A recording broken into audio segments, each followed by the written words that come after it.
Kod rezbe voćaka je jako bitno da imate oštar alat, to jest oštre škare, oštre pile. Pa ću vam u ovom videu pokazati kako da naoštrite škare i kako da rez uvijek bude gladak. Dok kupujete škare, onda su uvijek one jeftinije napravljene od mekšeg čelika, a one skuplje su napravljene od boljeg čelika, što u praksi znači da će one skuplje puno duže zadržati oštrinu i ne treba ih tako često oštriti. Ove ovdje škare, recimo, to su bile kupljene pred par godina i doslovno su bile najjeftiniji model što sam mogao pronaći u trgovini. Mislim da su koštale nekih 80 kuna, znači 10 eura.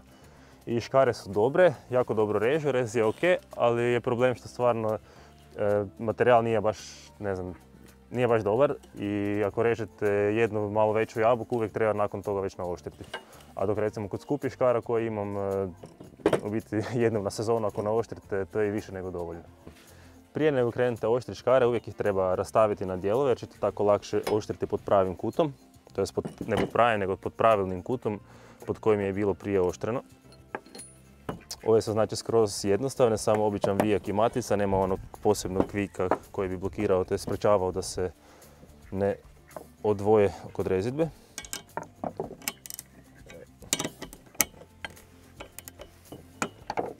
S druge strane primiti da se mi ne vrti.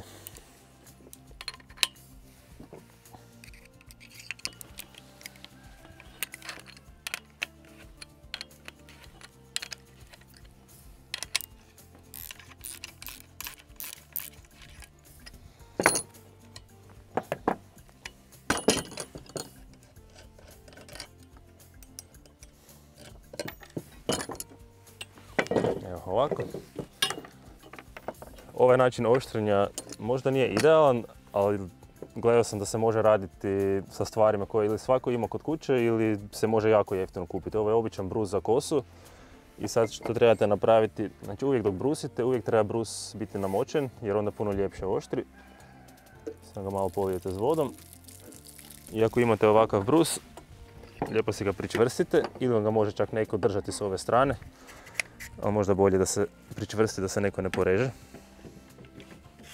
Evo ga, ovako.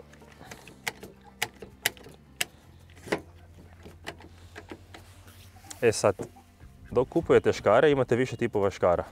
Imate ove koje su, znači imaju jednu oštricu i jednu ovu ko sedlu. Znači tu se grana samo pritisne i onda ova oštrica reže. Onda imate baš prave voćarske škare gdje su obje oštrice, to jest obje strane škara režu. Ali tam je recimo jako bitno, tam morate baš kupiti jako kvalitetne škare da bi čim duže zadržale oštrinu.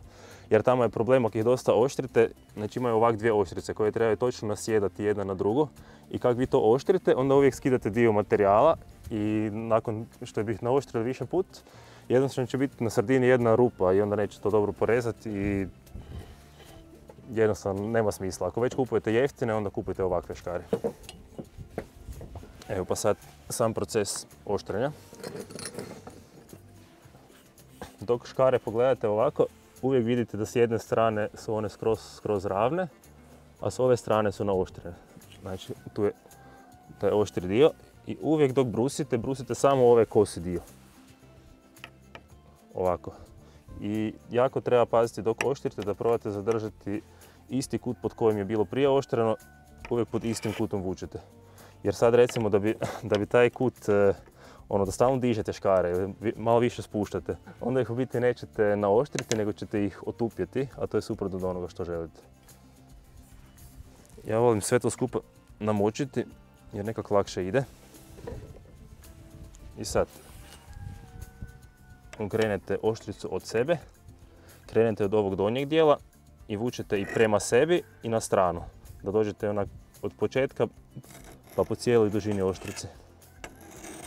Evo, tak više puta. Dok oštrite, uvijek oštrite samo u jednom smjeru, nemojte raditi ovo recimo. Iako bi to dobro naoštrilo škare, možda, na taj način je puno teže držati jednak kut. I onda jednostavno to nije to. Kod ovih je možda čak lakše brusiti od sebe. Znači ovako. Uvijek uz oštricu.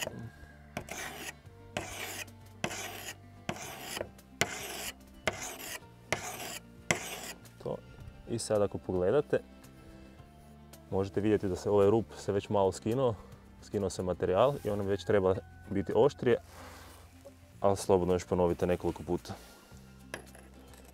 Evo, ovako.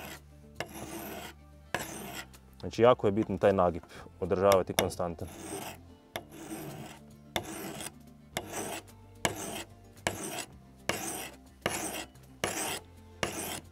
Svaki toliko okrenite, provjerite da vidite šta radite.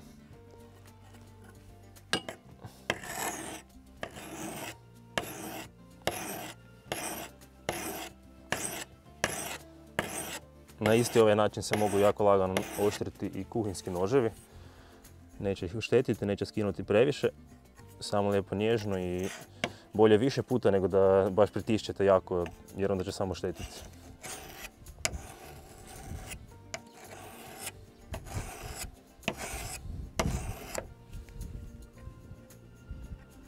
Evo, dok se ovako proba, će se osjetiti da je to oštrije. Sam pazite da se ne porežete.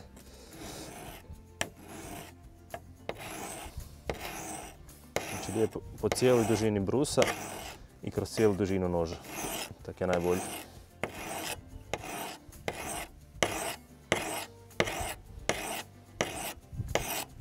Dok procijenite da ste gotovi, onda isto s ove ravne strane, tu ne brusite sad baš toliko prije, nego samo možda ovako jednom provučete da se taj materijal koji se nakupio od ove strane sam počisti da bude skroz ravno i tu. Mada to možda nije i toliko od presudne važnosti jer dok spojite škare onda će sve onaj drugi dio škara počistiti to. Znači to je to.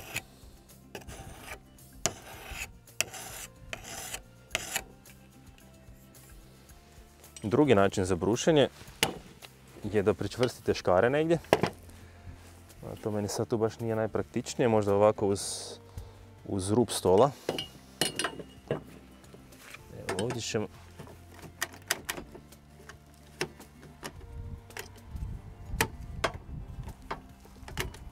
uzmete brus i isto koji prije i sad je jako bitno da uvijek dok idete po oštrici da uvijek ostane taj jednaki nagib brusa.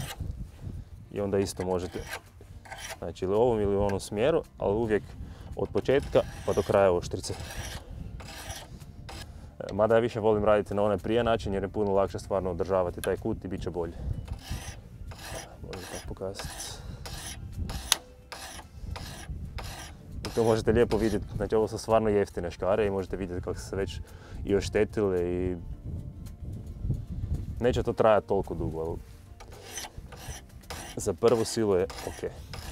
Pogotovo ako ste početnik pa ne znate još koliko ćete se baviti s voćkama, možda nije baš pametno ulagati 100 i više eura u profesionalne škare.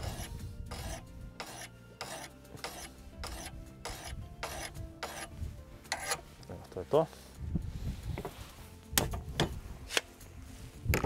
Kod ovog modela škara s ovom drugom stranom se baš previše ništa ne radi. Ako ima nekih neravnina možete to malo poravnati, ali to bi otprilike bilo to.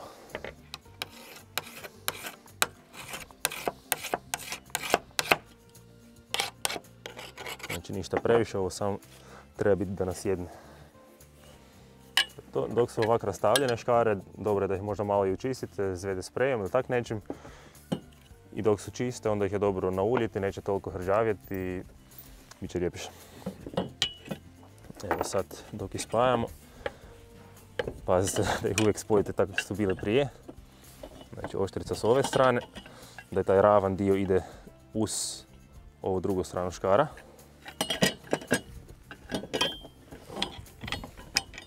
I ako su tako jednostavne, onda jednostavno ide matica, vijak i to je to.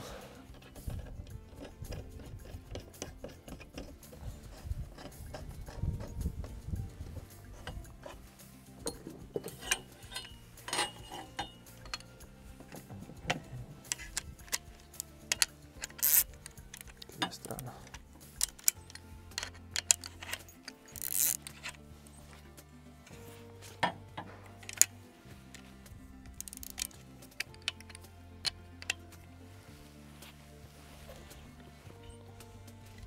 Ne previše zategnuti jer onda se neće moći ni otvoriti. Da vidimo. Evo, to je to. I sad da vidimo šta smo napravili. To.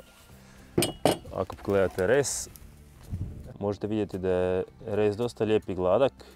S ove strane možda malo ne, ali računajte da su to stvarno najjeftinije škare koje postoje.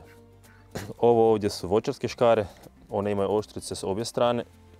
Evo možete vidjeti, znači tu je sve ravno, naoštrene su prema unutra.